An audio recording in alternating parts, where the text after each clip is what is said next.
Well, good morning, everybody. I'm Tom Kunkel, the interim president of St. Norbert College, and I am very pleased that you could join us today for the CEO Breakfast Series hosted by the Schneider School of Business and Economics. This year, we mark the 24th season of the CEO Breakfast Series. In that time, we've hosted nearly 190 of the region's business leaders, and certainly we're delighted this morning to welcome back to campus our good friend, Mark Skogen. You'll hear more about Mark in a little bit. As you know, the CEO Series is a big part of the Schneider School's mission to be the hub of business intelligence in Northeast Wisconsin. We are proud to serve you as well with our outstanding undergraduate and MBA programs, the Center for Business and Economic Analysis, and the Center for Exceptional Leadership, and so much more. We are also pleased to announce that St. Norbert College is home to the Phil Hawk Scholarship for Nonprofit Leadership. The scholarship is designed to develop the quality and capacity of nonprofit leadership in the region. You should also know that a portion of the proceeds from the CEO Breakfast Series are used to advance the scholarship fund. The CEO Series is brought to you by the generosity of our presenting sponsor, Myron Construction, and our title sponsors, Davis Kilthaw, Attorneys at Law, Insight Publications, and Johnson Financial Group. The sponsor of today's session is Nicolet National Bank. Could you please give our sponsors a big round of applause for their support?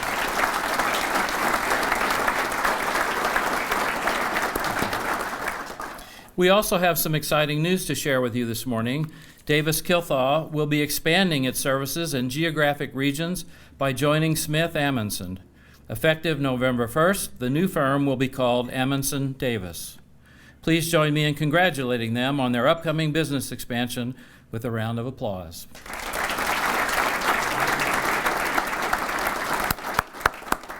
And now I'd like to invite up my colleague, Father Matthew Doherty, a Norbertine priest and also a newly minted professor of biology here at St. Norbert College. Father Matt. Let us bow our heads and pray for the Lord's blessing. Provident God, you are a generous giver and the source of every blessing. We thank you for the blessings of this day, for this fellowship among business leaders, and for this opportunity to learn together.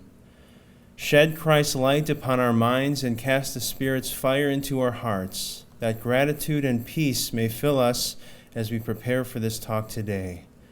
Help us to put off the anxieties of today and open our ears and eyes so that we might grow in knowledge and understanding. Lord, we ask you to bless our hands and our feet that we may take what we learn and use it to face the challenges in our own places of work and in our own communities. And we ask you to especially bless Mark Skogen in thanksgiving for his work, his experience, and wisdom, that the wisdom he shares today may bless us and the people we serve. And Lord, we ask you to bless this food and those who prepared it and served it as we pray together. Bless us, O Lord, and these thy gifts, which we are about to receive from thy bounty through Christ our Lord. Amen. Again, welcome to St. Norbert College.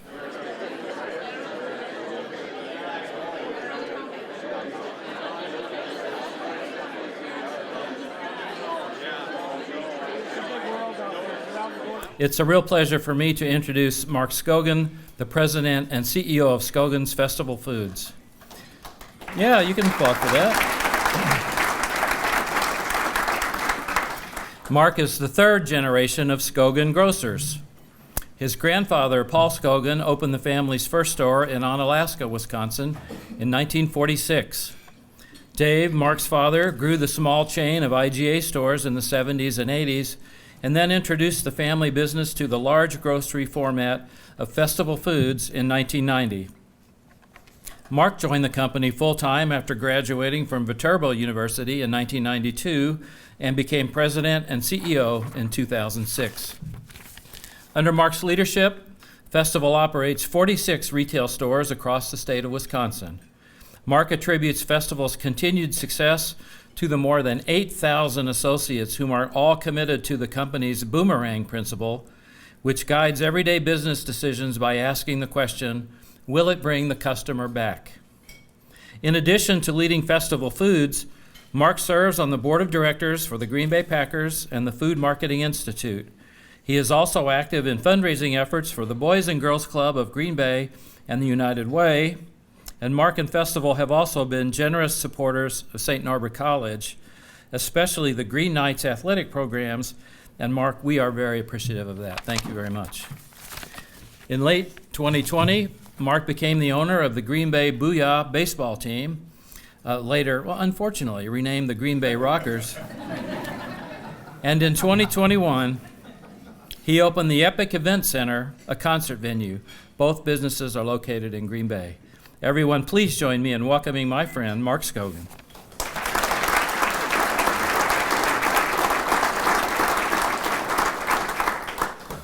All right, thank you, Tom. Thank you, everyone, for joining us this morning. Hopefully I've got some words of interest, or if not, at the end I've got some time for questions, and I'm always cautious that I'm up here babbling about things that you're not all that interested in, so feel free to ask any questions at the end. I want to just touch on, because it's not really in this deck, about our company having 46 stores. 40 are festivals and 6 are smaller independent stores that we've bought in Seymour, Algoma, for example, and a lot of retailers that are independently owned these days aren't really excited to have those businesses anymore. It's gotten more difficult than ever, and I think we can all relate to things that are just going on in life that make it tough. So we're starting to buy these smaller stores and not brand them as a festival, because it won't be able to we won't have room for all the things we like to do in a festival store. So that's kind of been a growth vehicle for us. There's stores that exist, already doing business, and we try and make them as profitable as possible. So that's kind of an angle we've gone off on, which is a bit ironic as well, because we started as a small company running stores that were 25,000 square feet. We got into the festival format and got away from the small stores. So now we're going back into small stores again. But it's a good way to grow, because there's not all that many places that can, house a 70,000 square foot store, which a festival is. So this is where we started. My grandpa had that store, about 2,000 square feet. If you're old enough, you might be able to relate to stores that looked like this back in the day. I don't remember this one. They built a bit of a larger store on that location. But the story goes that building on the left of that IGA store is where my dad, his 2 brothers, and my grandma and grandpa lived. They lived connected to the store. So they would open the door from the kitchen and walk right into the grocery store. They'd ride their bikes in there, throw footballs around, dribble basketballs. It was like a playground, and that's just how groceries were done back in the day. So a lot has changed since then, obviously. Little timeline of where we've been. Again, started in 1946, had those IGA stores for a period of time. 1990 was our first festival food store. We did not create that concept. Our wholesaler at the time, Gateway Foods, came to us and said, here is a concept that we're going to roll out, franchise it around the country. It never really got much further than Wisconsin. It got into a couple other states, but didn't go well. Wholesalers went bankrupt, sold themselves, and it just became more of a license agreement that we just developed as we wanted to. The only other festivals left in the country are in Minneapolis, owned by somebody else. So picking up New London and Boston in the last couple of years was our stuff. Boomerang Principal, I'll talk about that later. Today we have over 8,000 associates working with us, and in a tough labor market, that's pretty interesting. And if it wasn't even a tough labor market, it's pretty interesting. So we consider ourselves a servant leadership company, and what that means to us, is leadership is an influence process. Really, we started to talk this way probably 20 years ago now. I think our company always had that sort of a culture. Influencing people to work enthusiastically toward goals identified as being for the common good of the organization. There's so many different definitions of servant leadership, but that's one of them. And understanding that anytime 2 people come together, there's an opportunity for leadership to occur. A lot of times when we're talking to our teams, we've got a lot of part-time people, a lot of students, and they're thinking, I can't be a leader, I can't be a servant leader. Yes, you can. And so trying to talk through the fact that anytime 2 people are together, there's an opportunity for leadership to occur. And it's not just a work thing. If you think about leadership at home with kids and things, trying to get them to enthusiastically do the best they can and influence them rather than powering through it, which is my next slide here. Needs versus wants. If you think about parenting, children always want things like to stay out later, to watch more TV, to do who knows what, but you know what they need, and holding them accountable to those things is important, just like it is in a work environment. So removing barriers and obstacles. Little quick story that I think shows this in place at our company. Little things can really make a big difference. So if we've got 40 different bakery departments around the company, you can go to one and see everything's running well, everything's looking good, everybody's excited. You go to one across town and you've got a disaster on your hands in many ways. They're out of stock, they're shorthanded, you have all these problems. So what's the difference there? And it really is a leadership situation. We replaced a bakery leader in one of our departments years ago. The department was doing poorly. You'd walk in, just could tell the chaos was happening in that department. Put a new person in, about 3 weeks later, come to the department, everything looks good, everyone seems happy. What in the world happened? How does that happen in 3 weeks? And the person said to me, well, I basically just started listening to what they needed. What was going wrong? What can I do for you? And something as simple as they said, we need floor mats back here. They're working on hard surfaces, and getting floor mats at their workstations would be great. Get something as simple as that, listening. Well, what was the other leader doing? You knew they were speaking up and saying, what their problems were, what their issues were, and simply reacting and making that move, changed one of the things that changed their attitudes and their output in those departments. Power, using power to get things done as a leader is never going to be good in the long run. It weakens relationships. And I use the Bobby Knight example. If you can remember when Bobby Knight was a basketball coach, just a hothead, always yelling at his players, threw the chair out on the floor. I mean, that's how he got things done. And those ways of doing leadership probably don't work anymore. There are times maybe where you have to put your foot down and say, this is how it will be. But in the long run, that's going to weaken the relationship. And, leadership, again, an influence process. Culture dates back to 1946, and we believe that culture eats strategy for breakfast every day. Our competitors can do things with price or some gimmick in store or build a new store. All those things are strategies, but if you've got a culture in place with people who care and are really dedicated to the mission, I think you're going to end up in a better place. And it's not easy. I think about our competitors and some that might have a poor culture, and knowing that they can one day say, we're gonna get a better culture in our company, a caring culture, a servant leadership culture, but that's very tough to do with one person just saying, all right, let's get this done. And so we feel that because we built this since 1946, that we want to keep it in place and be successful through that. You think about our West Mason Street store. It wasn't our store when it opened. It was somebody else's. So it existed there for 5 years with a different owner. It did not do well, was going to go out of business. So we had an opportunity to buy it and see if we could turn it around. So in a short amount of time, it did become profitable for us and so on. So what happened there? It's still festival, still in the same location. What happened is putting our priorities in our team, in our leadership of those folks, getting people who really care, understand the vision, and go. I mean, there's no other way you can just flip a grocery store that's selling the same things in the same location and just say, because we own it now, it's going to be successful. So understanding, that we get things done through people and leading them the proper way has made us successful. So the boomerang principle was a stolen idea. My dad stole the idea from a grocer in Ireland. His name was Fergal Quinn. He had the boomerang hanging on his wall in his stores. And basically the boomerang principle is every business decision we make is based on one question: will it bring the guest back? So putting the guest first and ourselves second is the idea there.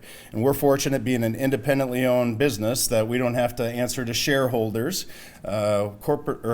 Stock traded companies quite often get in a situation where they have to be profitable today. They have to make decisions that are good for those shareholders today that might bite them in the future. So we can put the guests first and make sure we're making those right kinds of decisions. This note is a little bit off of this, but this is about making sure that we are friendly, helpful to our guests in our stores. We need to be known as the best at customer service in all of our markets, or we're going to have a problem. We really put our priority on that because, again, we're selling a commodity in our stores. You can get these groceries any place you want to go. What's going to be different about Festival? It needs to be the experience. So if neighbors are standing in the backyard talking about where is good customer service in this city, if we're not top of mind in that discussion, we've got a problem. We won't be successful. Some of our competitors don't put the premium on that, and they can still be successful. There's other ways of doing grocery, but if everybody's doing it the same way, somebody's going to win, somebody's going to lose. So we really put the premium on that. And wouldn't you want to work at a place that has that sort of an eye towards service? You talk to somebody that's you might not know, and they say, where do you work? And you say, I work at Festival, and their face lights up and say, I love it there, I love this person. You know, that makes you feel good. I always tell the joke that if you were standing in that same setting and somebody said, where do you work? And you said, you work at the DMV. They're like, did I burn anybody in here? Nobody's part of the DMV, right? I mean, it's just that stereotype. Nobody wants to be there. Everybody seems crabby. So that's what we're really shooting for when it comes to the boomerang principle and service in our stores. So back to what kind of decisions do we have to make, to put the guest first? So many things happen in a day that really we have the opportunity to make sure that the guest is first. One example that I use when I'm talking to our people, our associates, so that they understand, well, what do you mean? How do I put them first? We had a donut case that needed to be replaced in one of our stores. It was worn out and doors breaking and just needed a new one. So it was going to take about 3 hours to put the new one in place and pull the old one out of place. So our maintenance guys for that store knew what they needed to do and made a plan. Well, their plan was to come in at 6 a.m. and remove that donut case. So that's taken to 9 a.m., which is basically prime donut time. Because that's when they started work, right? So they figure, I will start at 6, we'll just get into this thing right away. So it inconvenienced our guests. We weren't the best we could be. When really the decision should have been, we're going to have to come in here at 2 a.m. and do this. I don't want to do that. It's not going to be a fun shift. But if we're going to put our guests first, that's what we're going to do. So just a fun little example that I use to explain how we put the guests first. And boy, do we screw that up sometimes. I should have said this all along, that these are the things we believe in, but we know that we're definitely not perfect. And so much, when we screw up on boomerang type things, our guests will tell us very easily, where's the boomerang on that? You did not throw the boomerang on that one. So it's kind of like a boomerang to the heart is what it is. And when my dad came over, back from Ireland, seeing this grocer and says, hey, this is what we're going to do. We're going to hang this on our wall, and this statement's going to be there. We looked at him like, this is really weird. Number one, boomerangs are Australia, New Zealand. What's this guy in Ireland doing with it? And then, it really stuck with our guests. They understood that idea and that they should be put first, and so they will pick on us when we're not doing so well. All right, here's our mission statement. You can read it. I'm just going to call out a couple things here that matter to us probably the most. Developing a team of associates, which means hopefully you're going to be better when you leave than when you got there. Better as in some talents, some skills, some some visions of things that you might not have had.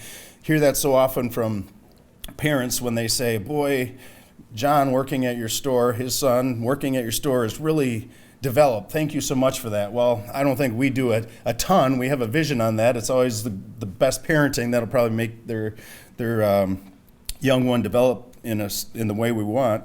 But they do have the opportunity to deal with adults, problem solve, to work as a team, and so all those things happen. But also, we believe in trying to get people to grow in our company. We've got a senior VP, for example, that started as a cashier.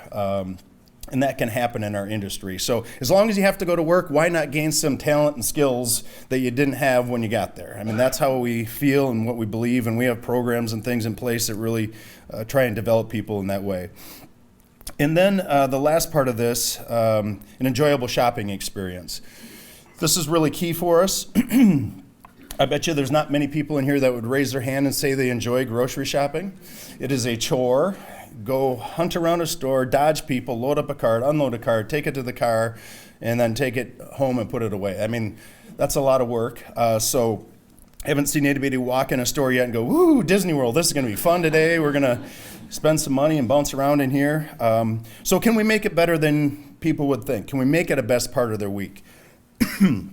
We once had a lady who came to the service counter and wanted to call out the fact how much she loves the store. She just got done shopping and names a few people that she really enjoyed and the people in the store.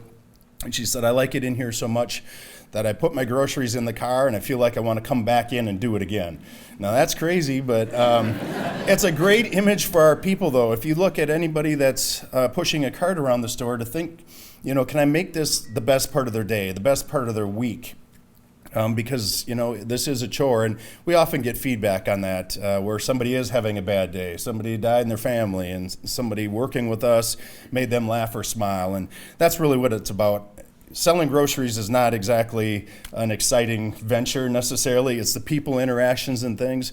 Not too many of us go home and go, wow, I stocked a lot of cans of corn today. That was really, fulfilling. It's the interactions and difference that we can make with our guests that is what makes it exciting. So our mission statement really used to be, we still recite it as a group when we have a meeting every other week of 500 people. It sounds a little cultish when we're sitting there reciting our mission statement, but really what we focus on is our boomerang basics.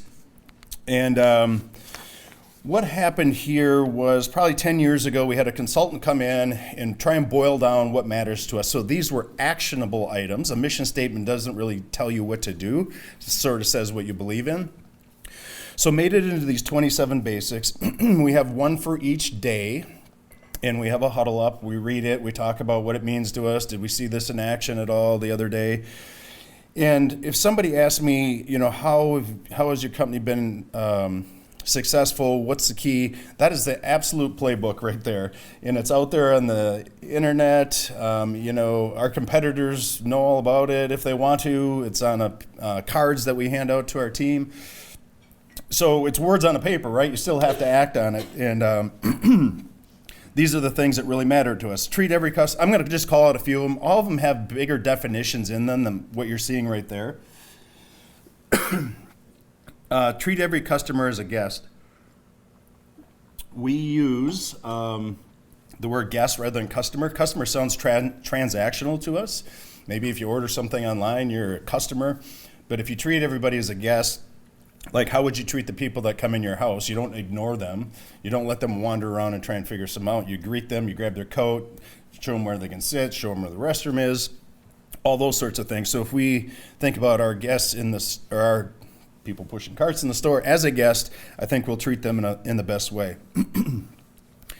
Embrace change. We talk about the fact that only wet babies like change. We as humans do things on habit, same thing over and over. Get ready in the morning the same way, drive to work the same way, and anytime we change things, it kind of upsets us as humans.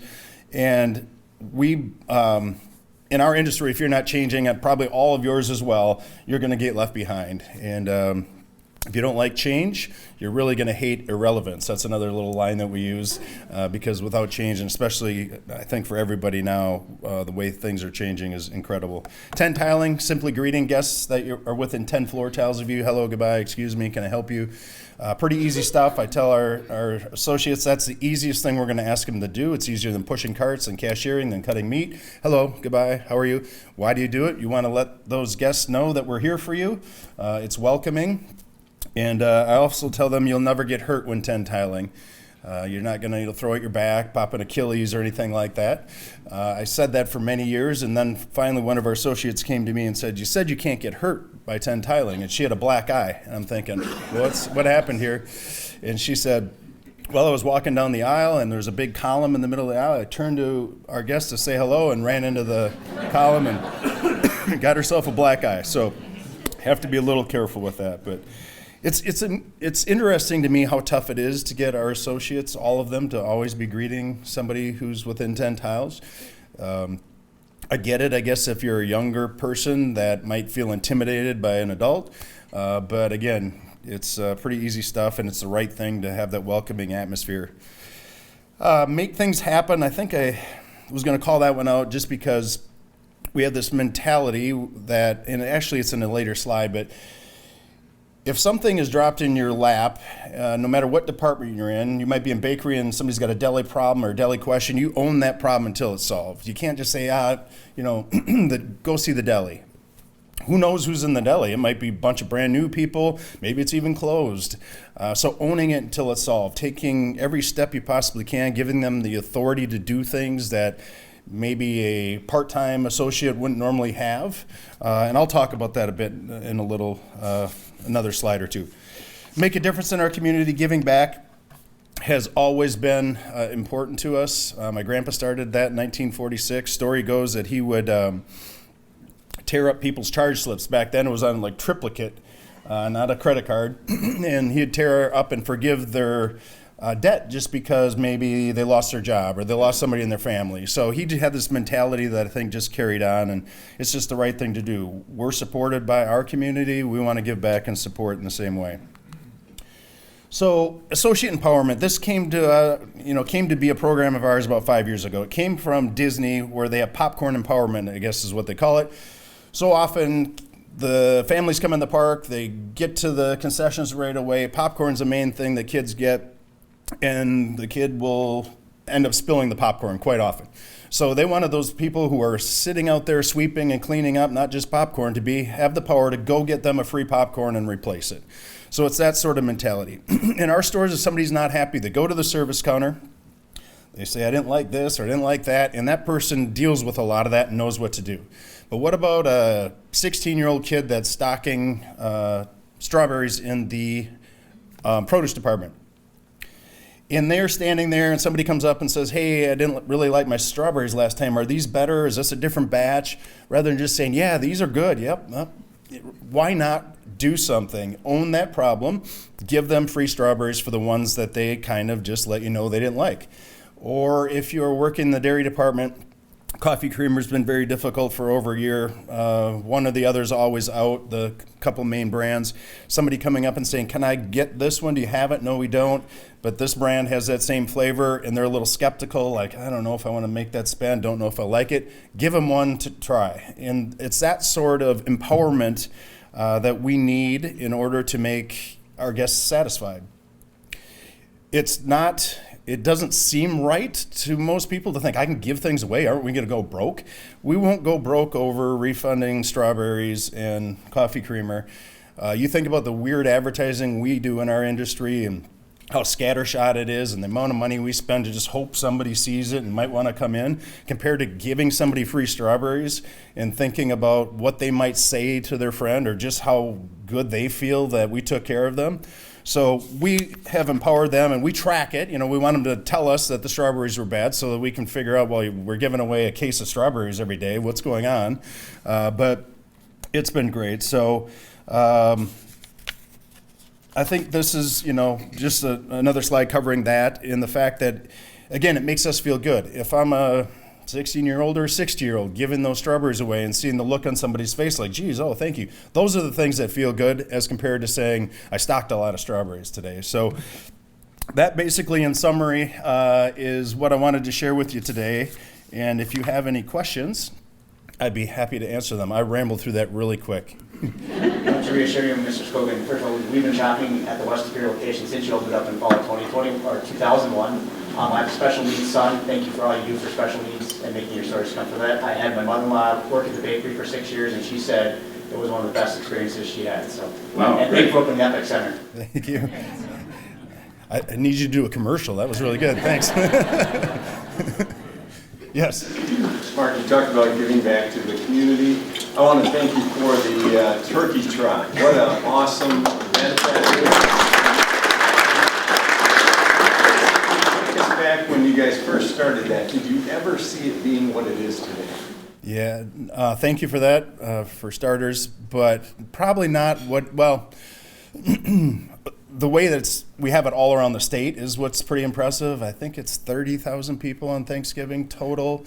Appleton and Green Bay do the best. No, I didn't. So we had Sean Ryan, who's been a race organizer around the community for a long time. I can remember him sitting in front of me in this older office we had, and him saying, there's a hole in the market of runners, and it's on Thanksgiving Day. These other places around the country have a Thanksgiving Day run. We should do it.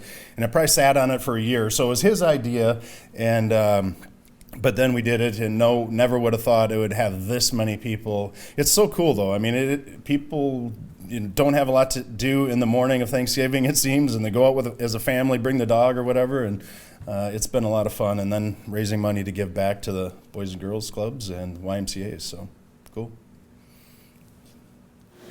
Hey, Mark, you touched on this briefly, but you hire a lot of young adults at the grocery stores.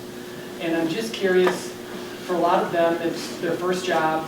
They're there because maybe mom or dad said, go get a job if you're not, if you're sitting around the house.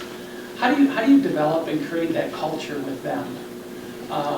Because a lot of them, it's their first job, they don't get it, they're there because they want an extra $200 every 2 weeks or something. So I think this won't directly answer that question, but when you get those kids, the kids that are successful in school and that have a little bounce in their step, probably play sports or do something else extracurricular, most businesses would say, we don't want that because you won't have enough time for us. We want that because it just shows they've got some drive. And then I think the key has always been, you have that core of good high school age students, college students.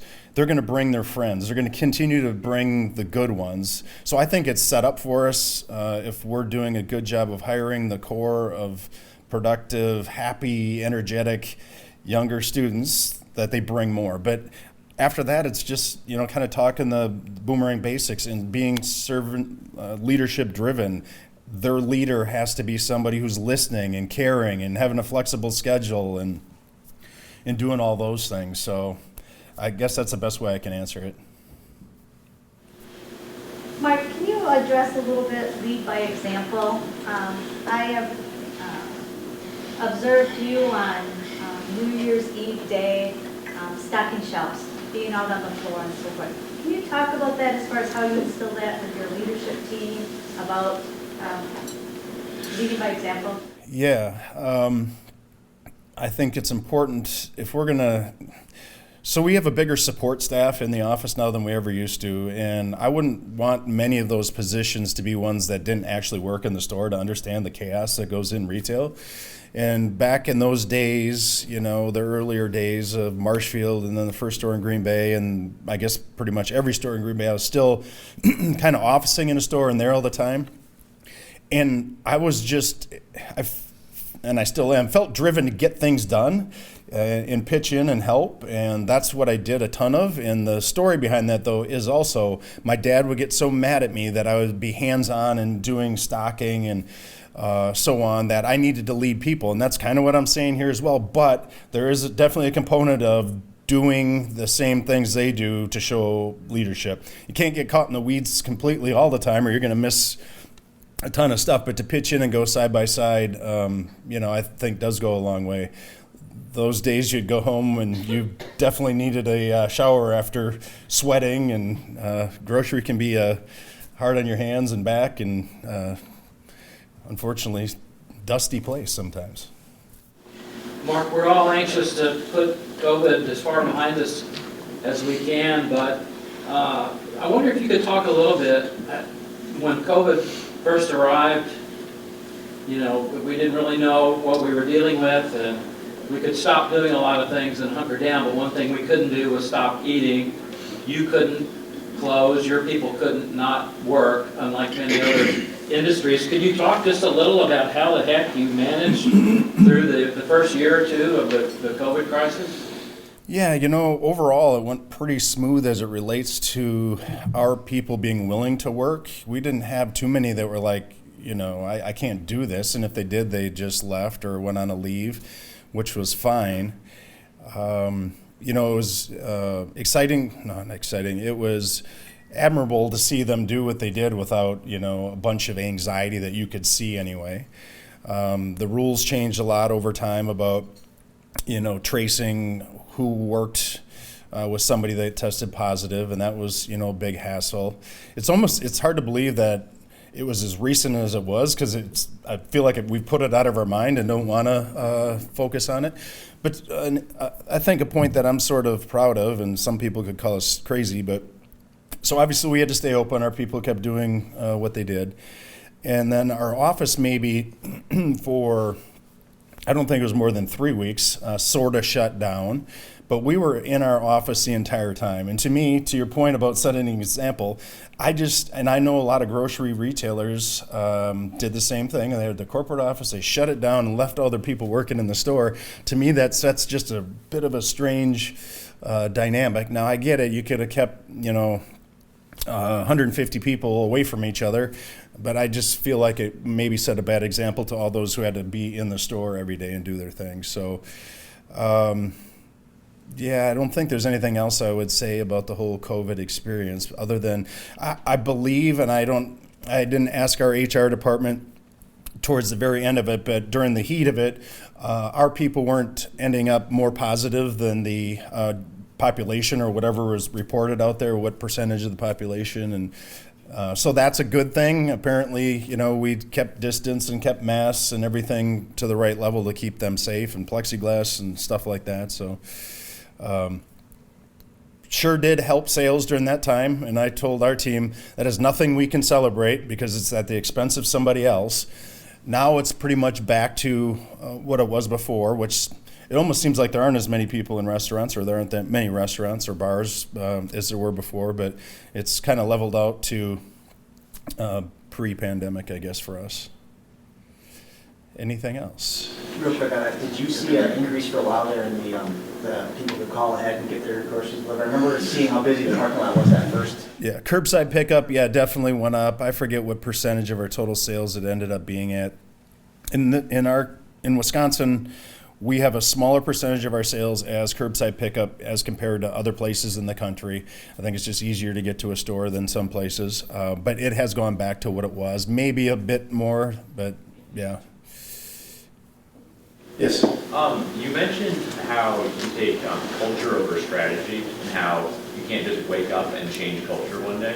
Have there been any inflection points in that during your time where you really had to evaluate, culture is not a stagnant thing, so it's not like you just arrive. Have you had to take stock of, hey, our culture is maybe moving in a direction we don't want to, or how do you stay on top of that and keep that positive moving forward?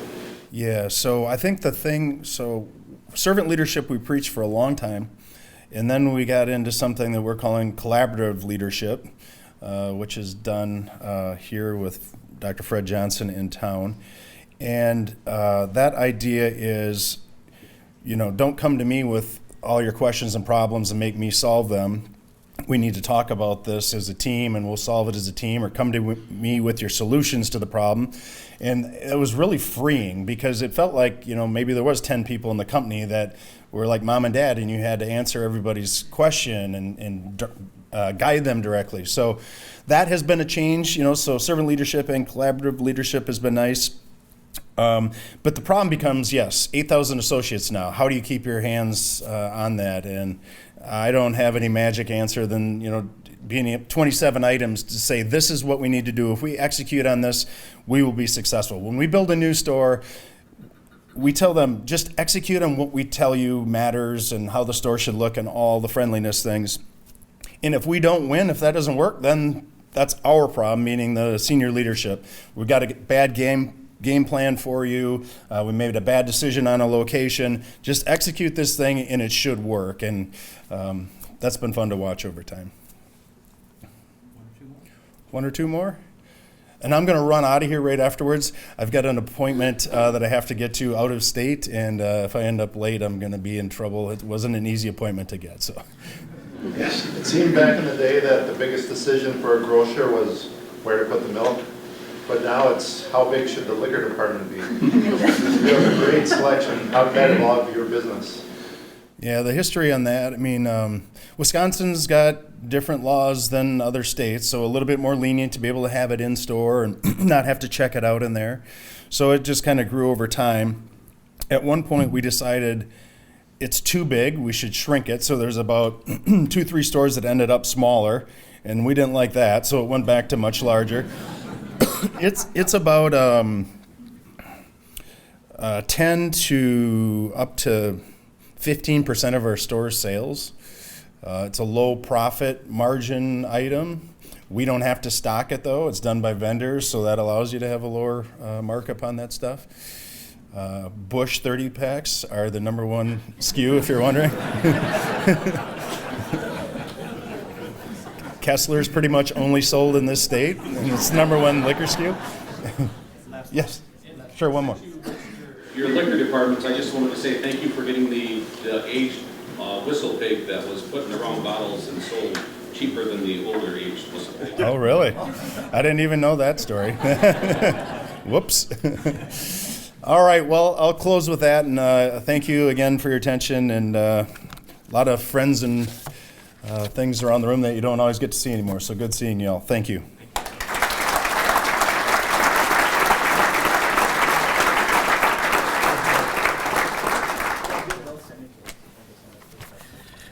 The old Bush 30 pack. There we go.